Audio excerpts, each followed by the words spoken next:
नमस्कार, यथार्थ खबरमा तपाईहरुलाई स्वागत छ। आज दिनभरिका घटनाका साथ यहाँहरुमाझ उपस्थित भइसकेको छु।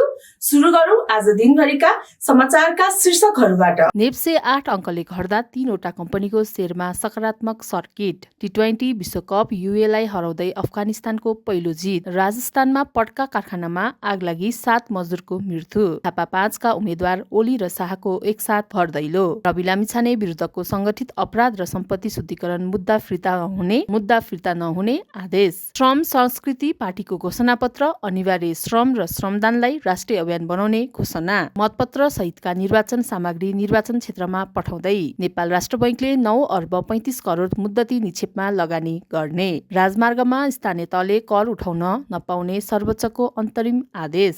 बैंकिङ प्रणालीबाट निर्वाचन खर्च पारदर्शी हुन्छ। कार्यवाहक प्रमुख आयुक्त भण्डारी। बंगलादेशका प्रधानमन्त्रीको शपथ ग्रहण समारोहमा नेपालबाट परराष्ट्र मन्त्री सहभागी हुने। आजको समाचार कस्तो लाग्यो त? यस्तै ताजा समाचारका लागि हाम्रो च्यानललाई लाइक, फलो, कमेन्ट गर्नुहोला। धन्यवाद।